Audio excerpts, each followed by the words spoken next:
Big East Conference play has begun, so it's time to reevaluate what we have seen in the conference. We're going to re-rank the league, what to expect, where the teams stand heading into league action. It's all coming up next on Big East Beat.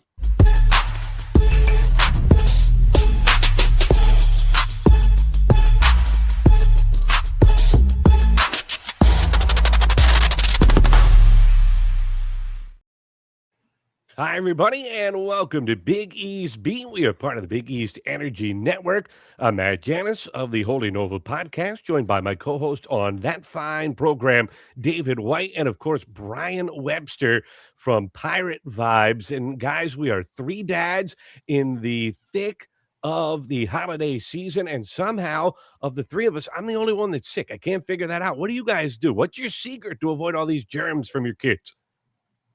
I don't watch Kevin Willard every weekend. It's simple. If you just ignore your children, they don't come near you and cough in your face.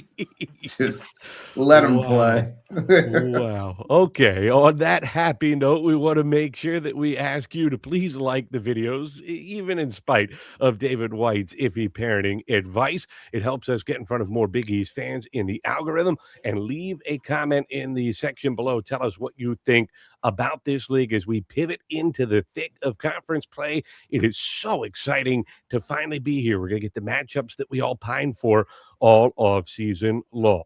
But before we get to the Big East action, I've got to get on my soapbox right now. And I got to be honest with you, fellas, I have come full circle officially on Rick Pitino. You guys know my thoughts on Pitino. He is in the running for GOAT in the post-John Wooden era in terms of the best to ever do it. I think he's a genius as a coach.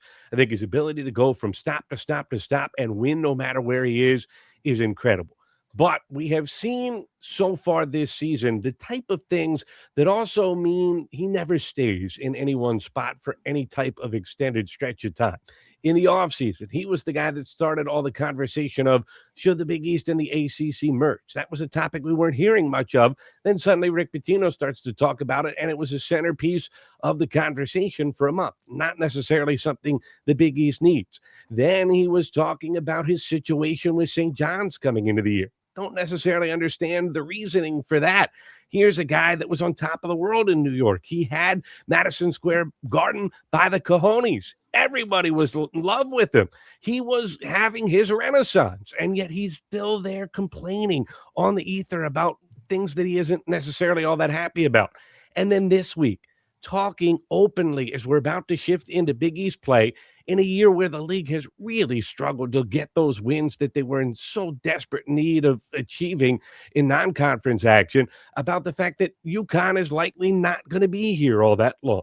That might be true. It might not be true. It's not the place of a coach in another team in the conference to talk about in the middle of the season. It's probably not even his space to talk about it in the offseason. But we don't need the conversation right now. It's not helpful. It is in no way, shape, or form serving the Big East or St. John's University, which is the place you're employed by, and the conference that we love and really desperately want to see succeed at all costs. And for whatever reason, Rick can't help himself. I was enjoying the new Rick Pitino, the no filter, whatever he feels is the truth, whether it is the truth or not at that particular moment, seems to come out of his mouth. I've now gone the other way. I'm over it. I would like him to just stop talking and coach basketball. What do you think? Welcome to the club, finally. Finally, I've been waiting for this moment. We've been doing the show for what, 6-7 episodes now, and I'm waiting for this moment. Here's the thing. He's got to worry about his basketball team instead of worrying about everyone else. Maybe he's trying to play mental war games with Hurley somehow and get a distraction because he knows that. I don't know where he's going with it. I don't know why he talks, and I'm just trying to come up with a reason, but I just don't see a clear reason why he needs to rant right now in the middle with Rothstein. So, I mean, this is why I love Slick Rick. This is it. Keep doing it. I love it. Love it, love it, love it. Feed it into my veins. But, yeah, I mean, part of the reason that the Big East is having the struggles that they are is because of old Slick Rick's team. Ding, ding, ding. Queens. Win a couple of games, then you can wax poetic about whatever you want. But when you lose all of your marquee games, suddenly this thing. Wait, Iona wasn't a marquee game? Yeah. All right, let's look at where we are right now. We're heading into conference play. We have the thriller to get things kicked off between Providence and Butler. What a game that was to remind us how much we love Big East basketball. It's back, but we want to reevaluate where we are. We remember the preseason rankings. We can see, obviously, where everybody is in the net, but where do we think we're going after 2 months of evidence from these teams? So the brain trust of Janus, White, and Webster have decided to put our predictions down and to kind of discuss it, where we think we got teams wildly overrated, where we agree, and where David's wrong. Before we start, though, I don't want to give away. Each of us have a color here. We know the colors, but we want to leave a comment below, see if you can guess who's the blue, who's the red, who's the orange. That's the game this week. That's the shtick this week. You know how we got a theme on every episode? You guess based off of our analysis. I'd like to just edit my list to go fully off of the net because I love it. And I think it's the greatest metric that's ever been created. Everybody knows how much I love the net. So I'm just going to go off of that. Looking at this list, first of all, the top three, right? Let's just jump right in. The top three, we all said the same. Which you guys finally came around on Nova. I'm just going to throw that out there. You know, I have them fourth. I moved Nova to third, obviously. You guys finally. What's the change here? Did the rest of the conference fall back, and you guys just think Nova's kind of still there, or do you think Nova actually got better? I think that the rest of the conference kind of fell back from where I thought they'd be. But also, I've been happily surprised by Nova's growth over this beginning of the season. Obviously, the 2 losses to BYU and Michigan, you'd love to get one of those as a marquee matchup, but I think that they've played the way they're supposed to play against all the other teams that they have played. So I've been surprised by Duke Brennan, surprised by Bryce Lindsey happily. So I think they've gotten slightly better than I thought they were going to be, but the rest of the conference kind of moved back as well. I will say, I thought Creighton would be Creighton. Creighton is not Creighton, so that is the reason for why Villanova slid up one of the slots. I am going to toot my own horn here. One thing, I kind of foresaw where Villanova would kind of get the Big East into a spot where they're going to get better as the season progresses and be maybe a third or fourth best team in the Big East, but not be an NCAA tournament team. And if Villanova doesn't beat Wisconsin on Friday, that still is very much a possibility of happening that can be a problem for the Big East. If they finish third and don't have wins against St. John's or UConn, which is very doable in this year's Big East, it's going to be hard for Villanova to get into the NCAA tournament. Their best win right now is Duquesne or Pittsburgh. I mean, one of those Steel City schools, neither one is all that impressive. And as you see in those net rankings to your right, you know, at the moment, there are limited opportunities for Q1 wins in this conference, and you're very much dependent, those other teams are, on Villanova, Seton Hall, and Butler continuing to win, because we're not that close to anybody else slipping up into Q1 territory. So we've got to find a way to keep Nova, Seton Hall, and Butler there. And that's not always easy to do when you get into the evenly matched Big East. So that, to me, is something. Villanova's game on Friday against Wisconsin is critical for the conference, because outside of that, you're going to need them to win at least one, probably 2 games against St. John's and UConn to solidify that NCAA tournament resume. But the way they're playing right now against average teams and even above average teams, I mean, they were in that BYU contest to open the season. The only game they were non-competitive was against Michigan. Everybody's non-competitive against Michigan, and they've taken care of business and not really been all that seriously threatened by anybody else. I think that's a good sign for where Kevin Willard is in year 1. Yeah, definitely. I told you right from the jump that I love what Kevin Willard can do. The one stat, and I picked out a stat for every single one of these teams that worries me, is rebounds per game. You're 211th in the country, 32 rebounds per game. Do you see that improving? You're my Nova expert, David White. Also, obviously, here he comes live. Oh, look at David White. There he is. But do you see that rebounding changing and getting better? Or is it just Duke Brennan going to average 18 out of the 32 rebounds you get a night? Well, it's kind of funny. What do you got? Our Holy Nova mic'd up. We did a long segment on that in the show that we just taped to come out on Tuesday. It is two things, I think, right now for Villanova in terms of the rebounding. A, way too reliant on Duke Brennan. I think you're 100% right about that. And then B, something that we've been lamenting, which I think is a bigger problem for Villanova, is their inability to stay in front of the basketball is killing them right now. They switch on everything, so they're getting some mismatches in terms of bigs on littles, littles on bigs. But mostly they're just scrambling because they're getting beat off the bounce. And consequently, when teams move the ball, then long shots are leading to long offensive rebounds because Villanova is not in a position to grab boards. So if they can just find a way to stay in front of the ball a little better, everything gets better across the board. $1 million question is, can they figure out a way to do that? I think that they're young enough and you're seeing small moments of growth in that area that maybe they can get there, but it's still the biggest question mark for this team right now.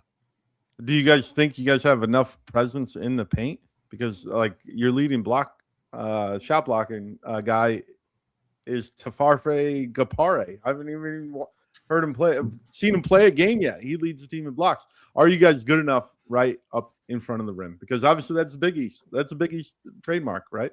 Big center. So no, not big enough, tough enough. I think Duke Brennan is tough enough to go up against anybody. Obviously, I can't wait for the Najee Hines Duke Brennan match. No, he's gonna struggle against size. He's not the most athletic center you're ever gonna find.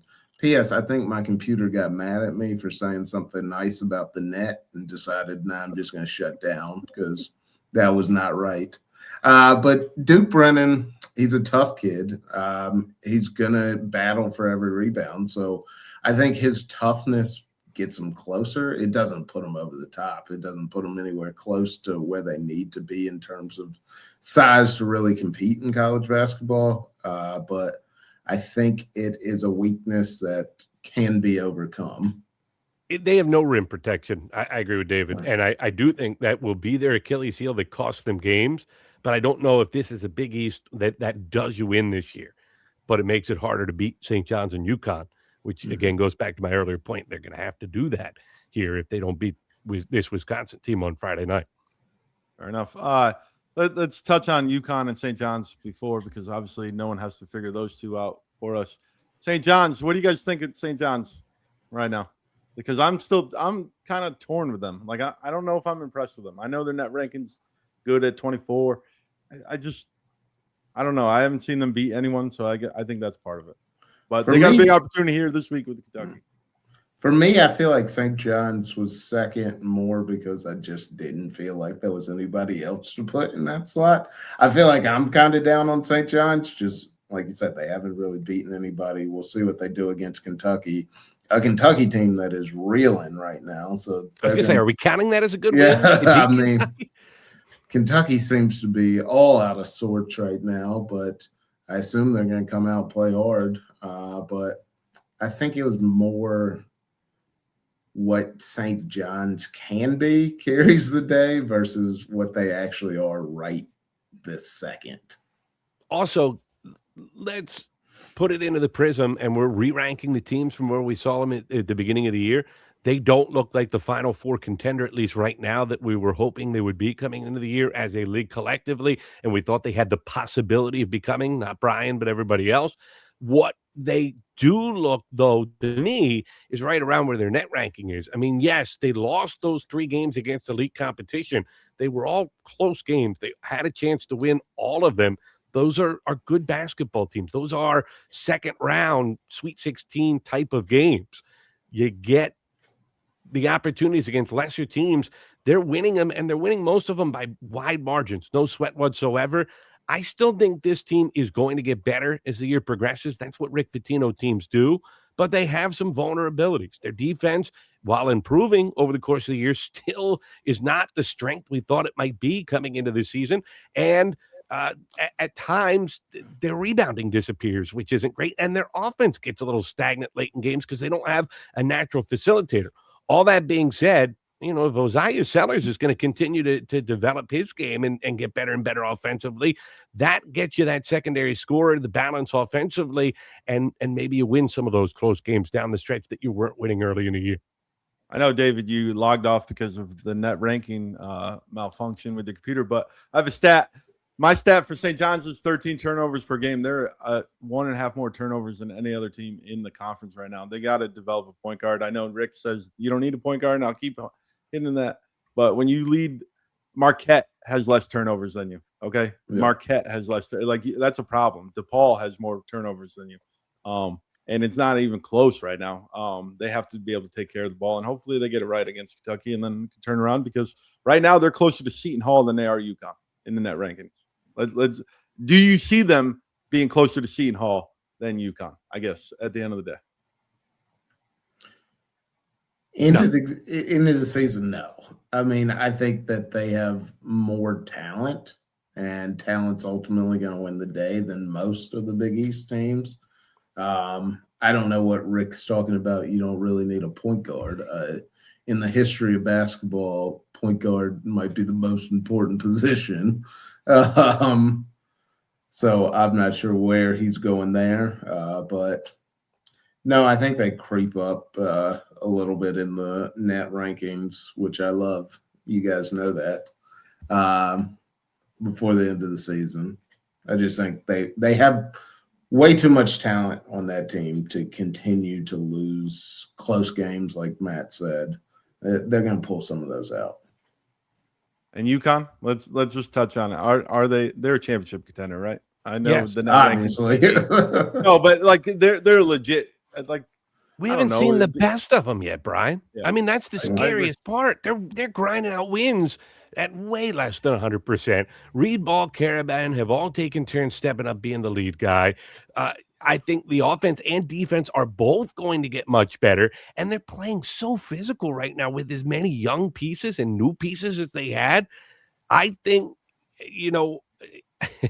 I was big on the Pitino Hurley discussion coming into the year, and I still think that Pitino on his merits overall is a better coach. But Hurley right now, I'm going to have to say, he's coaching circles around Pitino. The growth has been exponential for UConn, where it has been a much slower, methodical process at St. John's. I am very impressed by how this team has come together and how they have overcome everything they have so far this year. It would be a disappointment if this group is not in the Final Four. And yeah, they're very much out there for Championship 3 in a 4-year span, which puts them up there with some of the all-time dynasties. My stat was just health, really, right? Terrence Reed only playing 6 games. Mullins coming back, playing 5. Mullins, man, how good is he at shooting the ball? It's just crazy that an 18-year-old kid just comes in and just bang, automatically. Now he's in the starting lineup, and that lineup is so dangerous. I still think they're going to be national champions, so I agree with you guys that this is definitely a championship team. Now the fun part. This is where they're arguing. All right, we did enough hugging, getting ready for the holidays. Haven't done a show in 2 weeks. Where do you let's just go down the list, I guess, right? Seton Hall. We'll just get Seton Hall out of the way. You guys go for it. You can tune in to Pirate Vibes every single week, and I'm gonna love Seton Hall. You guys tell me Seton Hall. It's like he just wants the praise, and I don't. No, I don't want the praise because whatever. Go for it. Look, David. Here's the thing for me with Seton Hall. It's the toughness, which is a shot trait that disappeared last year, and that's what made me doubt it, because I thought I'm on the record of saying I thought he quit on them last year, and that disappointed me because I thought Shaw was better than that, and it was tough for me to get over that. But what he has been able to build culture wise, and how together this team plays, and how hard they play, I'm back on the Shaw bandwagon. That was impressive. He can never do that again. That was his one-time young coach mistake. You cannot give up on a team the way it seemed like Shaheen Holloway did last year. I understand he didn't like the build of that team, the fit of that team, all of those things. You still got to coach your way through it and then figure out how to get your way out of it at the end of the year. That being said, he has done a magnificent job. I didn't think they would be able to bounce back as quickly as they did, and to make the culture as strong as it was early in his tenure, the way that he's been able to do. And then the depth, I did not see that coming. You didn't see that coming, Brian, did you? There's no way you thought they would have this many guys that you can turn to when you need a bucket that have come up in spots this year. That performance in Maui was one thing, but then to come back to the main line on a quick turnaround and to lean on your depth to grind out wins and not stub your toe, I did not think that was something Seton Hall would be capable of this season. No, I love this team, so you guys go ahead. I'm not going to comment. No, I mean, they're 10-1 with 3 wins over power conference teams. I think that's going to be the kind of things that a committee takes into account is you've beaten 3 power conference teams. That's important to the committee. I guess I kind of looked at this as who do I think is ranking them in order of who I think has the best shots of getting to the NCAA tournament. And the way Seton Hall is playing right now, I agree with their depth. I mean, they are averaging 15 assists a game. Hey, if you give me 15 assists a game, I'll take it all day, any day. So I think that they're playing really good basketball. They're tough. And 10-1 is 10-1. I mean, you play the games that are on the schedule. It's hard to win basketball games consistently. So to be able to do that impresses me. The one stat that scares me is I believe they're 10th in the Big East in scoring right now per game. But they played the best defense, so we'll see what works out. But right now in the Big East in non-conference, they're only averaging 76 points per game, which is 11 points better than last year, so we'll take it. But I mean, averaging 11 steals and almost 7 blocks a game. And they play at a slower tempo, too. I mean, that's always going to change. Their efficiency numbers aren't as bad as their raw numbers are. Yeah. Their efficiency numbers aren't great, but you've been listening to Pirate Vibes. You've been listening to Pirate Vibes. Exactly. You know, I am an avid Pirate Vibes guy. All right, let's go to Butler, 43rd in the net. This is another team that surprised, right? These last 2 teams really surprised. I had them. A lot of people had them in 10th, 11th. I had Butler 11th, I'll admit it, and this team has surprised me. Bizjack might be my favorite non-Seton Hall player right now. I know you guys love Caden Lewis, but I don't love him that much. I just love Bizjack. Ajay is great. Kaiser's good. This team has surprised me in every single aspect. I would like to see a third guy. I know Kaiser is averaging 10, 11 points per game, but I'd like to see a third guy be able to hit 15 with this team. But what do you guys think about Butler? Until the Providence game, I was going to say, think back to last year. Who had the most impressive run in non-conference play in the Big East? It was Butler. Who broke our hearts in conference? It was Butler. Could it be deja vu all over again? And then I watched that Providence game. And look, beating a Providence team that has struggled in double overtime on the surface isn't the most impressive thing in the world. How they won that game. Heart, toughness, energy plays, out-hustling Providence to loose balls. Those are things we didn't see from Butler last year. These are why we were making jokes about a Thad Matta on cruise control. Is he even want to be the coach of this program? Well, Thad Matta's having the last laugh. He has found a way to tap into this team and get them to do the little things. And then Michael Ajayi, I didn't know he was this good. He wasn't this good at Gonzaga. And if you're not this good under Mark Few, I wasn't anticipating you coming to Gonzaga, or excuse me, coming to Butler and up in the ante, but he has. I mean, he has been phenomenal. And then Bizjack, the ability to score when his 3-point shot was off against Providence the way he did, it's a real good sign for the Bulldogs. I mean, they played the only conference game. They're leading the conference right now. But Bizjack is amazing. I mean, he's shooting 47% from the field, 38% from 3. I think they have a bona fide stud there. Now we're going to see what happens against UConn coming up here. But I think they're playing really good basketball. I think Jack is the type of player that can carry them to a few more wins. So that's why I think Butler's playing very good basketball. Fair enough. All right, Providence. This is Matt's favorite team to when they're not in the state of Rhode Island to dislike here.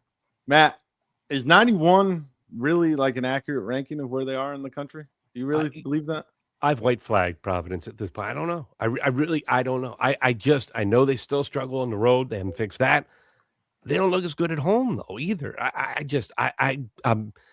didn't think they were the fourth best team. I think that there was some chuckling that came from me on that, and yet I'm still disappointed by what I've seen from Providence this year. I'm down on them. I just am. I don't know what to make of this group right now. I don't want to give too much away because we're doing the guess the column thing, but I'm at a loss. I really am. Do you guys have an answer of why this is year two of the? I mean, it's year three of the road struggles, but it's year two of just it feels like the sum is worse than the parts. They don't play defense at all. There's no, if you go off of defense rating, I know there's analytics.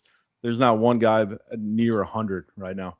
That played solid. Giving up 110 in that double overtime game didn't help the numbers, but it was bad before that. Points. It's just going to be a track meet, and a lot of these teams in the Big East, like I think that kind of plays into. And I know Seton Hall, but Seton Hall wants to play a track meet a little bit.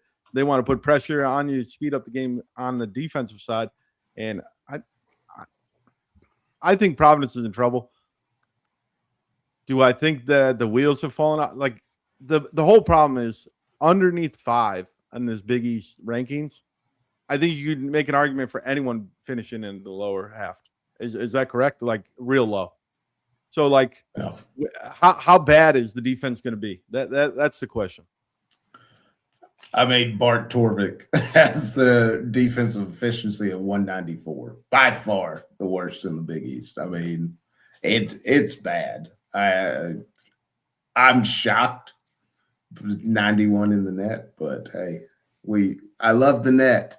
Just so it's clear out there, I love it. Have they had a marquee victory yet, though? Like that's where I get thrown off with the net. Like I don't remember Providence. Maybe I just forgot it, but they haven't really had a marquee victory yet. Correct? I mean, their best win is like Virginia Tech.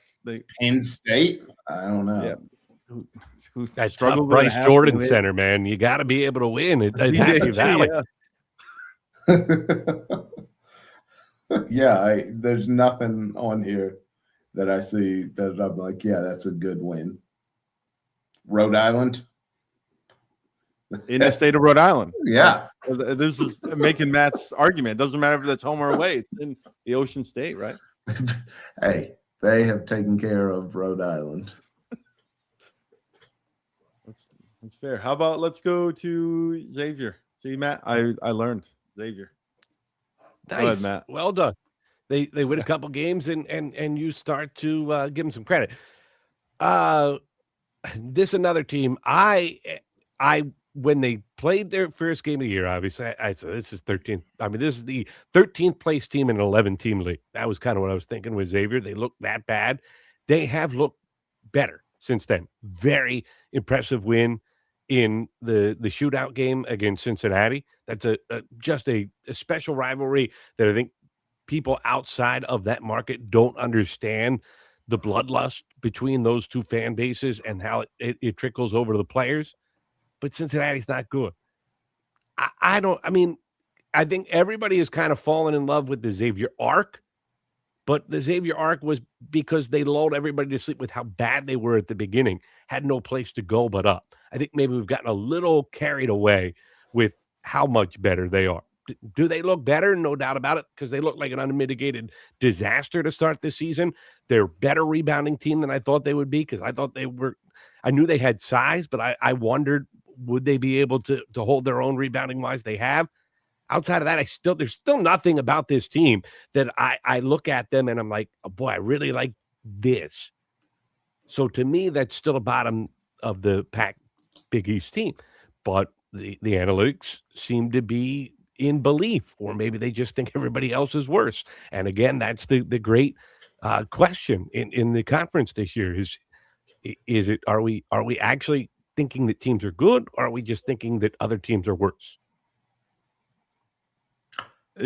Talk about Xavier, like since that Iowa Santa Clara disaster, like they've beaten ODU, which isn't a great win, but a 1-point loss to Georgia. I saw ODU. I saw ODU in person. I'm not giving them credit for beating ODU. Well, they beat them by 30. They did what they're supposed to do at the end of the day, and then they come back 3 days later and they play Georgia in a neutral site, who's top 25 right now, who's the most explosive team. You know, all they do is dunk, so I guess you could play zone, whatever. That's a different show. That's SEC Energy Network. But they lose by 1 there. They beat West Virginia, who's not great but not bad, right? They beat them by 10. They take care of their rival. Like they did what they had to do since the disaster start, and I think that's what gives them the uptick here. But the one stat that scares me is their field goal percentage is 298th in the country. Like that's bad. Like you cannot shoot the ball at that low of a rate and expect to end up in the tournament or in the upper half of even a down Big East. No, I mean, I think that the beginning of the year was so bad. And yeah, they've looked, like Matt said, they've looked better, but they still struggle offensively. They're 181st in points per game. I don't think that's getting better. I think you have to, hey, if John Madden taught me anything, it's usually the team with more points at the end of the game wins. And I'm not buying into this late. I don't see anybody on their schedule that I'm like, that's a good team. Georgia, I think, is going to fade by the end of the year. I think Georgia had a pretty bad non-conference schedule that allowed them to get out to a 9-1 start. Obviously, it's the SEC. It doesn't it's count the if SEC. you lose conference games. It doesn't count. They're fine. That's true. That's true. They're insulated now. But it's still a loss. Like 1-point loss or 20-point loss is still a loss. So there's no good wins on here. There's nothing that makes me think, yeah, I think they've turned the corner. I just think they're playing better against bad teams. Which fair. Well, wouldn't you say the bottom of the Big East though? When are bad teams? That's a valid point. So is this uptick sustainable when they're playing teams at this level? Kind of. The bottom of the Big East is still better than the teams that Xavier has played. I mean, better than Cincinnati, even. Yeah, I don't think Cincinnati's good this year. I think Cincinnati. No, but so if Cincinnati was in the Big East, you would argue that they would finish 11th. In the bottom two? 11th. Wow. What about West Virginia? West Virginia I think West Virginia's probably their best win, but I mean, Cincinnati's your best win because of the rivalry aspect. Yeah. West Virginia's probably their best win. I mean, I've watched West Virginia play twice this year, so I'm not going to sit there and act like I'm a West Virginia expert, but there's nothing that I have seen out there that makes me feel all that great about West Virginia, if we're being honest. I just don't think you're a big John Denver fan. Let's go over to Creighton. Take me home, country road. The greatest is the NFL games when the Germans start singing it, like you can hear word for word. That's the greatest. I'm like, that's the definition of America right there.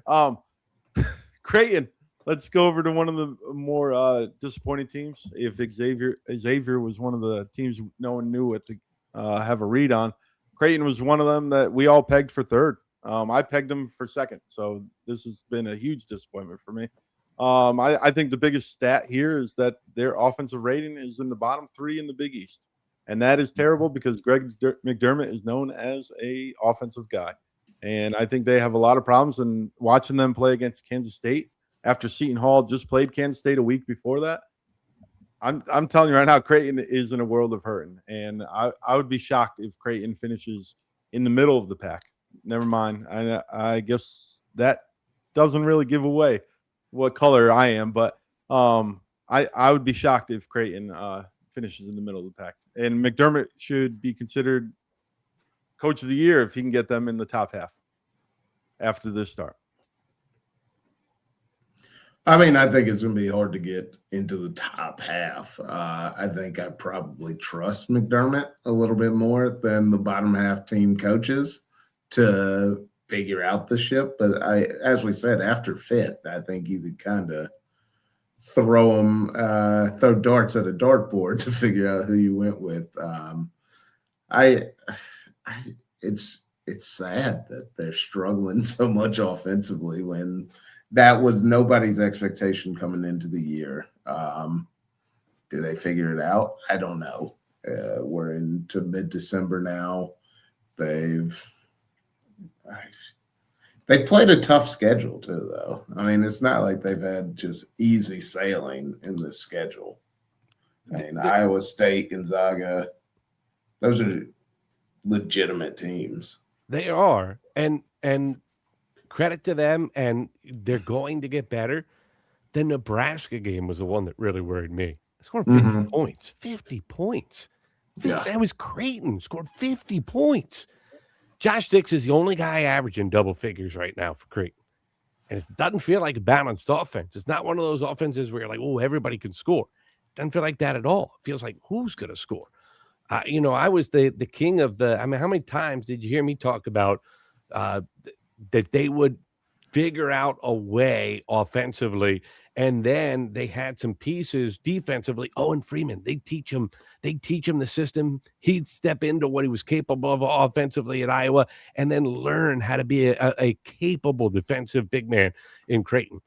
He's not playing a ton of minutes. He's had the injury concern, obviously. He's not scoring, though, when he's out there. That's an issue. There's just nothing right now that you feel great about, and yet there's still in this Big East a big part of me that says Mac will get you some wins. And at this point, there's really not anything other than Mac will get you some wins to believe in. And yet outside of 1 year, the year after his son graduates in this league, he has gotten them wins. So I'm not ready to quit on him yet, but they're nowhere. I mean, I penned them in third at the beginning of the year. They're not going to be in that zip code in this league this year. And that is, I mean, I think even the most optimistic Blue Jay fan would concede that at this point. I think after you get past 5, would you be shocked if Creighton figured it out? Of the teams that are in the bottom half of the Big East right now, would you be shocked if Creighton figured it out? I wouldn't be.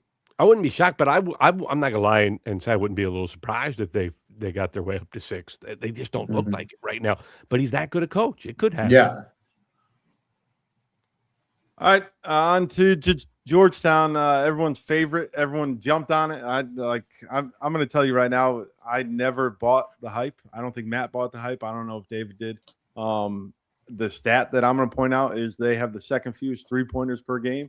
The only team below them is Seton Hall, and Seton Hall doesn't take 3-pointers, so that's the reason why they don't make as many. But they're shooting 29% from 3. They don't have shooting. It just seems like Cooley can Cooley be on the hot seat? Like if Kim English is on the hot seat, can Cooley be on the hot seat? Why not? Like I just don't get it. Is Cooley that cool? I pardon the alliteration there, but where do you turn? If Cooley doesn't work, where do you turn? Okay, where does Providence turn though? At the same time, Providence has come down from what Kim English took over. Cooley has lifted Georgetown up, not to the degree that we thought he would. 126 and in net rankings. I know that's not. It's still a wild improvement over what they were in the Patrick Ewing days, though. I get that, but but it's a wild improvement. I just feel like Georgetown has been a big disappointment. I don't see where they turn the corner. I really don't. Well, they do have some momentum recruiting wise. They do finally have some more resources that I think they will be able to put into recruiting that will help them get better players. They are more of a factor on the DMV than they have been in years past, which is all good things. But I totally agree. Next year is going to be a critical year for Ed Cooley. But if you're Georgetown, there's no better option out there. There's just not at this point. No. That's fair. I don't see how they're going to get anywhere above 5. That's just me. Georgetown was supposed to be whatever. They were getting top 25 votes after the win against Clemson, right? If they play the way they do it, They just went to overtime with St. Peter's. Look, I've been the kid of the Georgetown skeptic club. I don't think they're a good team, but if they play like they did against Clemson, if they can bottle that, where you're not forcing threes, you shoot a reasonable percentage from three. Just got to be in that 30 to 35%. Problem with Georgetown is they spend more games in the 20s than they do in the 30s. Well, they're shooting 29% right now. That's a tough place to live. That's what I'm saying. Like, you just can't live there. So they've got to be in that. If you just get to the 34, 35 range, that makes all the difference in the world. And that is not an impossible thing. Do I think it's going to happen? No, I don't think they can shoot. I've been saying that since October. But I also can't say that's impossible to happen. And that's your best bet because they do have pieces in terms of rebounding the basketball. They at times look like a pretty good defensive team. But then there's the inconsistencies. They've also been missing pieces. They've had injury. They had a guy go out for personal reasons. The big question at this point is, at what point do they get all the pieces back? I keep hearing the Georgetown fans say, when we get our pieces, when is that going to happen? It's 2 years in a row. When is that going to happen? It just doesn't seem like, oh, we're so close to getting everybody back. And then once you get everybody back, then you got to gel. We're already in mid-December. We're starting conference play. This has to start to pick up here. I feel like they have just been an extremely bipolar team. I think at their best, they're a pretty good team. I honestly do. I just don't know which. I don't know if if Dr. Jekyll or Mr. Hyde is going to show up night in and night out. And one is good, one is awful. And sometimes they do it in the same game. They look really good for stretches of game, and then it's like, I don't know. The Monstars come in and zap their talent and they forget what they were doing well. So that's my biggest concern about Georgetown is which team shows up. I think they have pieces to compete. I just don't know that they're going to do it consistently night in and night out. Fair enough. All right, DePaul, everyone's favorite team from Chicago, especially KB Brands. I'm not saying anything about DePaul. I abstain. The stat that worries me is that they have less rebounds than Villanova, and they cannot rebound the ball. They don't really have a presence down low, and I think that kills you. I know you guys say it's a different Big East, but at the end of the day, I think it's still going to be dictated. Like, look at all the good teams; they all have bigs, right? They all have bigs. I would even say Seton Hall outside of Nova. Seton Hall, Najee Hines, and Stephon Payne, like they've got bigs. Hey, Duke Brennan's like the leading rebounder in the country. Can we put some respect on Duke Brennan's okay, game? Duke Brennan. I'm saying they like UConn's got a couple bigs. St. John's got a couple bigs. Seton Hall's got a couple bigs. Nova's got one. But like you need something down low. Am I wrong? Like you still need something down low here in this conference. I know the game's changing, but better have it than not. You're right about that. Yeah. So like I just think they don't have enough down low to compete in this conference. And I know I'm the DePaul hater, and that might be a dead giveaway here, but like I just until you do something, like you are what you are. Like you've been doing this for a decade. Like this is the same stuff for a decade. I just feel like they're DePaul. They're just happy to be here. You or me, David? You go ahead. I feel like you went real Southern there. Until you do something, like, my goodness, you've been in Savannah too long. Until you do something. To a certain extent, I agree with that sentiment. Like, you are what you've been until you prove that you can win some basketball games. I also think it's going to get worse than before it gets better for DePaul with St. John's and UConn back-to-back and then at Nova. So I don't think it's looking good for the Blue Demons. Guys, did they not just get a quad one win? Sure. I mean, are we just gonna? We're just gonna like these are precious commodities in the Big East. Winning at Wichita State again, they reconnoiter the quad system all the time, but at the time was a quad one win. We'll see if it holds up. But at the time, it was a quad one win. I think This is a DePaul team. Look, I know the game was we're going to be hiding whose picks are who. I knew DePaul was going to break everything. I knew DePaul was going to be where everyone could tell where everything is. I can't quit DePaul, okay? I can't quit them. I quit them after the game, too. It was pathetic. They came out, and everything they were last year, they were to start this season, and I was quite frustrated, and I was in solidarity with my guys from the DePaul about, you know what, it might just not ever happen for you guys, and I feel bad because Andy and the guys do a great job covering that team, but it just here we go again. It was deja vu all over again, as Yogi Berra said. Since that time, when we all quit on them, though, they have strung together 6 wins in their last 7 games. They beat Georgia Tech on a neutral court. They won at Wichita State, which is a good win by David's net. That's a good win. And they have legit scores now. I mean, Blocker, Benson, and Gunn are all scoring like I thought they had the capability of doing coming into the year. They're all consistent double-digit a game scorers that shoot the ball at a reasonably efficient clip. McClure, Banks, Gunn, they're all outside threats now. They had no outside threats last year. Now they have 3 guys that are all capable three-point shooters. They're all 35% or better. This is a more balanced offense. Are they a great team? No, they can't rebound. Brian's not wrong about that. I'm not picking them to win the conference. In a down Big East, I still think if you look at what this team was at the beginning of the year to where they are now as we're about to start conference play, they have improved as much as anybody. And now they're going to keep improving because Chris Bolton's a good coach. I think they're going to shock everybody.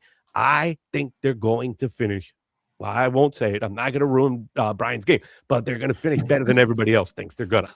I'm telling you right now, I am the honorary member of the DePaul. I'm the honorary member of the DePaul. DePaul will do it. Put that in a short. I know you guys are going to do it to me. Is this your rant part 2? Yeah. DePaul is getting disrespected. They just beat a decent team on the road. That is something that we should be celebrating with the way the league has unfolded so far this year. And instead, we're still crushing them. They're much better than they were. They really are. They're still a decent defensive team. I think we can celebrate a quad 1 win, but you just said it. They beat a decent team on the road. Look 6 and 5. That's pretty good. If you beat decent teams on the road in the Big East this year, that's going to work out well.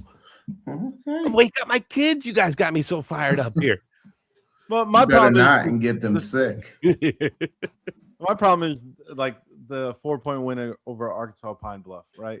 Like the Northwestern. They should have beat Northwestern if they're taking the next step. They go play LSU and they get beat by 33. That was terrible. I just think like they haven't done anything to excite me. I hear what you're saying. We should celebrate the Wichita State win, right, in the Big East. But at the end of the day, like they haven't done anything to excite me. Let me see what they do against St. Like they start off with Murder's Row right here. St. John's, UConn, Villanova. Just put this in writing right now because you guys are going to ding on me when we do this show again in a couple of weeks. They might start 0-3. At best, they're going to start 1-2. I don't care. I still think they're finishing 5th because then they're going to start to play the bottom of the conference. I'm just telling you right now, it's going to be a slow, long play, just like it was at the beginning of the year. Will I quit a week in like I did in the regular season? Yeah, maybe I might lament this, but I'm still playing the long game here with DePaul. Don't worry. They'll be fine. Talking about playing long game, we're going to go to Marquette, right? They recruit. They don't go in the portal. Yeah, the long game to 2027. How bad is Marquette? Are they really?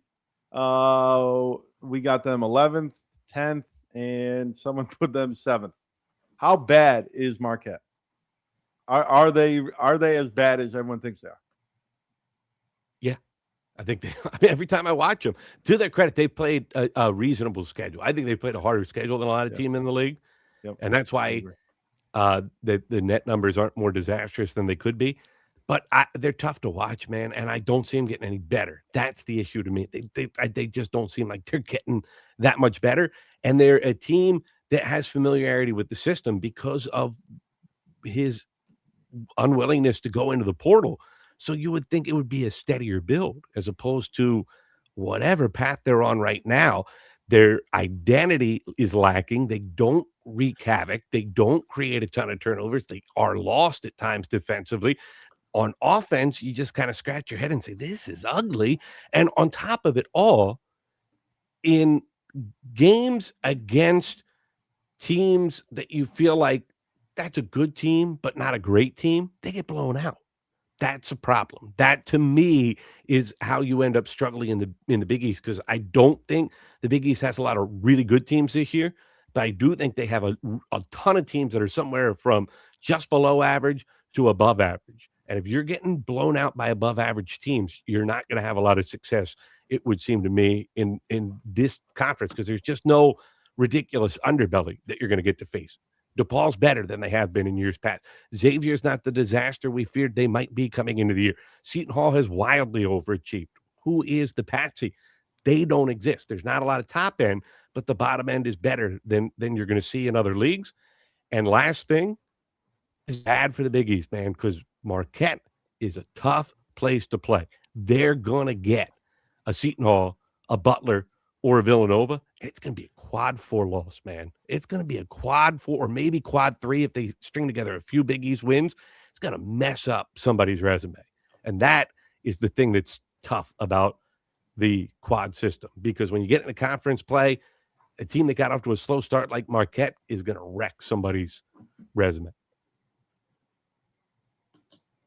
Yeah, I don't know what you can say about them offensively. It's tough to watch them try and string together offensive possessions from time to time. I mean, I don't think defensively they're as bad as people think they are. I think that they give up in games, and that's why they get blown out. Not great. I'll give you that. Not a great thing to do. But I think they're a little better defensively than people give them credit for. But, yeah, the offensive numbers are obviously going to – you got to score the basketball. You just do. And they don't appear to have anybody who can put it into the basket enough. We'll see. Shaka is one of the coaches who I think, like, yeah, in that bottom half, I trust Shaka more in the regular season than most other people, but we'll see. The only question I got for you guys, Chase Ross, can he make all Big East? Even though we're all projecting doom and gloom here with Marquette, averaging almost 19 points a game, 4 rebounds, 4 assists. Can he make all Big East, even though Marquette is probably going to have a disastrous season? If he finishes with 19 points a game, he'll make one of the teams. But, I mean, I don't know if that's going to excite Marquette fans that much. But he has been, I don't want to say a one-man band, but he's trying. He's doing his part. Got to get somebody to step up and help him, though. All right, that's our power rankings. So leave a comment below if you think blue is David, Bryan, or Matt. Red, orange. Go through a list. I think Matt kind of gave away his. But DePaul will rally. What's that? DePaul will rally. Don't worry, guys. DePaul will rally. Somebody take a screenshot of this and just remind Matt. Fair enough. All right, guys. Ready for comment of the week?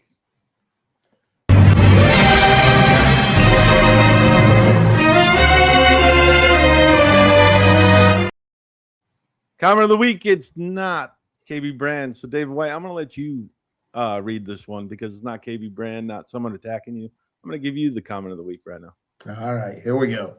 The net is marginally better than the old RPI, but can still be gained by beating sub 300 teams. All true. I love this already.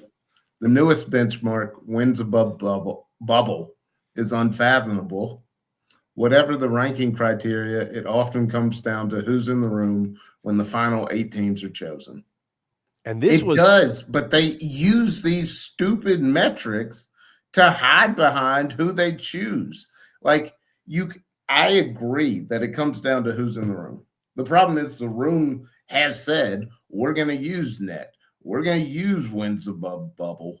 We're going to use all these things that make no sense at all. What is wins against bubble? Who's the like?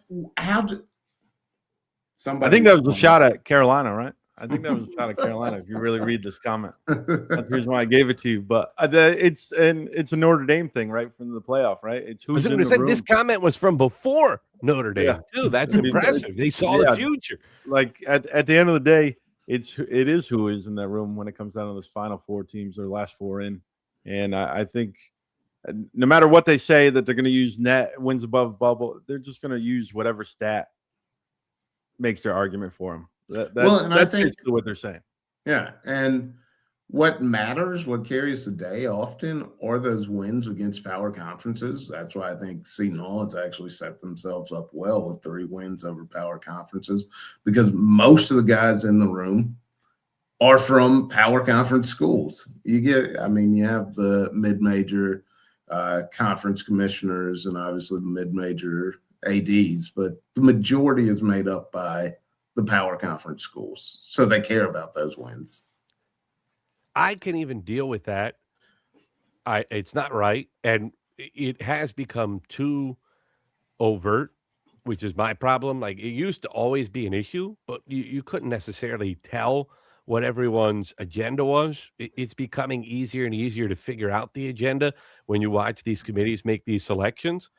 But I still can't explain how the Mountain West Conference was treated the way they were 2 years ago, and the Big East was treated the way they were 2 years ago. That is the one that I need someone to explain to me, because the Mountain West Conference didn't have those power conference wins. They just beat up on each other.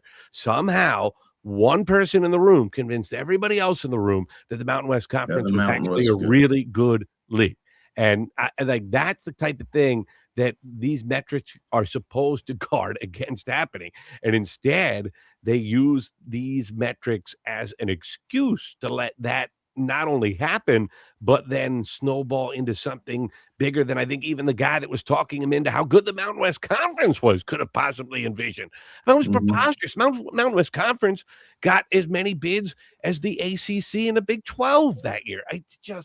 I will never get over that. I am still bitter about it. And I'm not even the guy. I was about to say I wasn't even a Seton Hall fan who was sitting right to the left of me on the screen.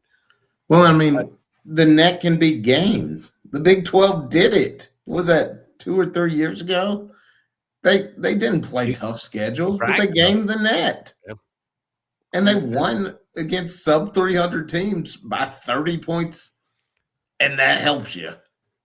It's crazy. Then you hear Danny Hurley say that he wants to play 8 power, like the toughest non-conference schedule ever written by man. And it's just crazy. I really don't know where you can go though. Like what can you do to replace the net? David, I know you're already thinking, but where can you go? Like, you got to use some kind of metric, right? I just think you have to use a metric. I think there needs to be more transparency. I need to know where the net starts from, because it has to start from something. It can't just be that all 300 and whatever teams are all the exact same on the first day of the season. They're not. So who is saying which teams are good? Who's saying who's bad? Like, where are those numbers coming from? I want to separate the rating system with the analytics, and then you take the two pieces of information and you balance them against each other. Subjective, I understand that. Some people will balance the analytics more. Some people will balance the net or the RPI. We go back to the old RPI. But right now, I kind of feel like we have created this middle ground that's just bad on both directions. We're trying to use the analytics some of the way, combine them with some traditional things, overweighting road results, and it just, none of it kind of tends to make all that much sense. And it's just coming up with a bad algorithm of a system. Whereas if you just go back to the old RPI, but now you use all these advanced analytic tools that we have at our disposal that we didn't have 10 years ago, and then you kind of combine them together with the eye test, that's the whole point of a committee. That's why we're supposed to be here. Otherwise, come up with a stupid equation and make that the equation of whether you get in or you don't. You know what I mean? Like, we got to pick something. Like right now, we're trying to do a weird thread of the needle that isn't working.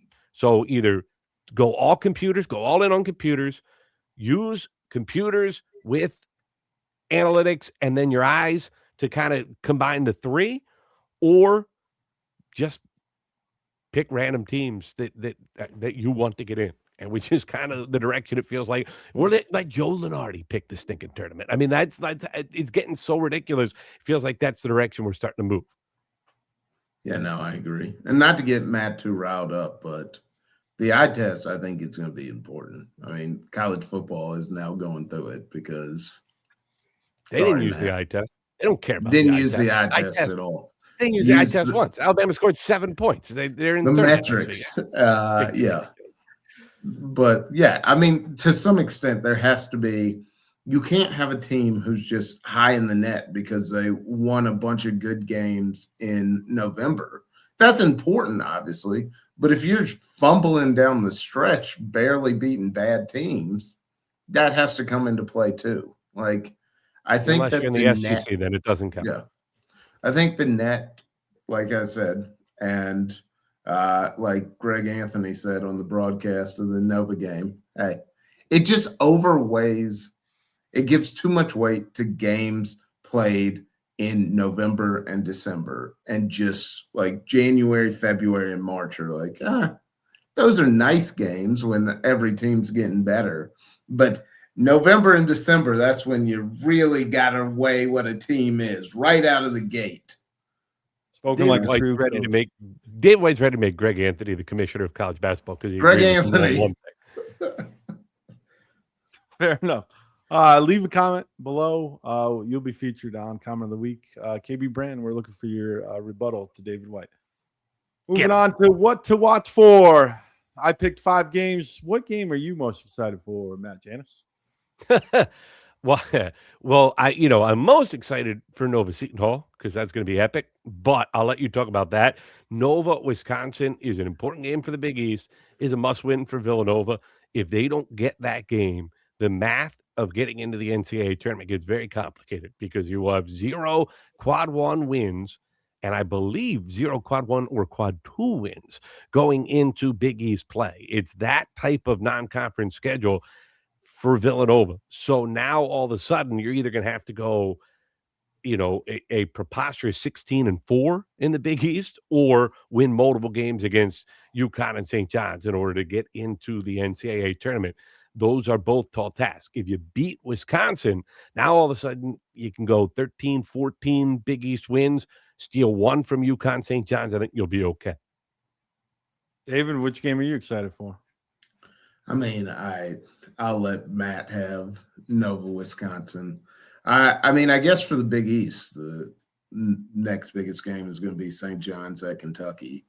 Obviously, Kentucky is not playing that great, so this is going to be a win that St. John's has to pick up, especially with how they've fumbled some other games early in the season. But in terms of for the conference as a whole and getting those extra at-large bids, St. John's winning at Kentucky is going to be big. Matt, I'm going to surprise you here. I'm more excited about Seton Hall Providence. I really am because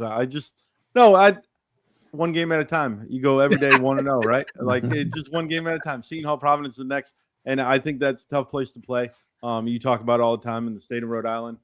Seton Hall, you guys say they had nice wins, but there's nothing super fancy, right? Will Wade, right? David, how many times do we talk about Will Wade? Your boy. So Will many Wade. times. So many times. That's not looking like a boy. great win lately. So I just think Seton Hall needs to get to 1-0 and continue on and then get ready for Festivus, which I'm excited for just because the live show with the 5 of us, I think there's going to be 5 of us on there. That's going to be pandemonium. So, but Creighton Xavier's also one I put on here. Oh, he went back to Xavier. Everybody hear that? He went back to Xavier. I did. I corrected it. So Creighton Xavier is an important game because we talked about the bottom, right? That's where all our argument was. Is can Creighton right the ship while we go into the Big East? Is Xavier on really the uptick? And I just think it's going to be an important game to find out who is going to be that team right now that we're looking at in the bottom that maybe can start to climb in the net rankings. I don't think that neither team can climb enough unless they go and beat St. John's and UConn 3 out of 4. I just don't see either of these teams making a bid, but I would like to see the bottom to raise up. That's really why I put it on there. Here. I mean, it's intriguing. I'm interested to see who wins that game. And for both programs, it's important because, I mean, Xavier's trying to build, and Creighton doesn't want the bottom to fall out. Yeah, definitely. All right. Everyone's favorite segment. Oh, my God, bro. Look at this guy. David White's Ponder and Thought. All right, everybody. We're 10 days away from Christmas. I kind of took some stray bullets on the last Big East beat as to whether I was wearing a Christmas sweater in December, and that was too early, according to some people. Way too early. Smudging the old people. But now, since we're closer to Christmas, biggest question is Die Hard a Christmas movie? Yippee-ki-yay, or whatever he says. You know what? Yes, it's a Christmas movie. Yeah, without a doubt. Yeah, it's a Christmas movie. It's actually, so I have a Google TV. It's actually on the Advent. They have an Advent calendar, and if you click on it, Die Hard does come up on one of the days. I've already opened up all the days, but Die Hard does come up once. I mean, it's definitely a Christmas movie. At its core, it's about a guy on Christmas looking to repair his relationship. This is basically a Hallmark movie. They should play it on the Hallmark Channel. Christmas Separated movie. from his loved ones. Yeah. You guys got a favorite Christmas movie? So mine is the claymation Rudolph the Red-Nosed Reindeer. Stop motion. I love it. I was just watching Jingle all the way before we started filming, so with Arnold, with my son. So I'll just go with that. My wife loves Love Actually. Makes me watch that with her every year. So I, for the record, will say Love Actually because I enjoy that tradition in our marriage. But you know, I grew up a Mickey's Christmas Carol fan. I still think that's the only Christmas Carol movie I've actually watched all the way through.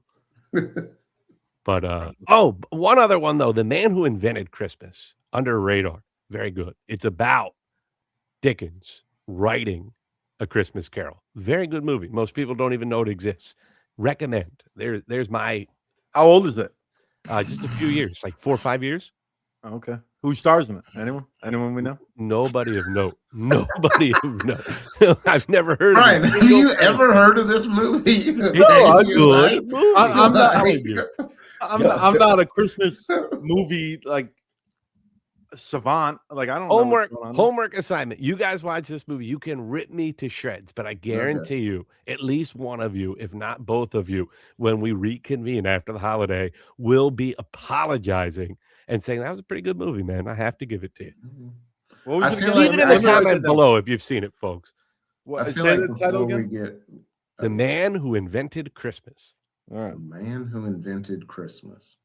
Is it available on any streaming site, or do I have to go like get a VHS tape and find a VHS player? It's only like 5 years old. It was on Amazon Prime last year when I watched it. Okay.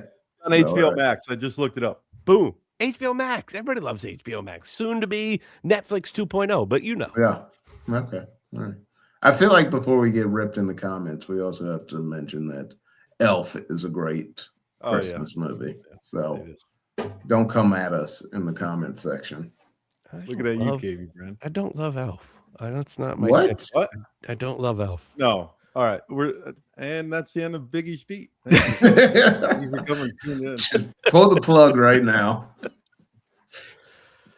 All right. I guess on that note, as I am no longer popular, the UConn fans will call me drunk again. Merry Christmas. We'll be back with you for a live show, a joint effort between Holy Nova and Pirate Vibes that'll come your way after the December 23rd game between Villanova and Seton Hall. We'll be back after Christmas. For Bryan Webster, Pirate Vibes, David White of Holy Nova, I'm Matt Janus. Thanks so much for being with us on Big East Beat.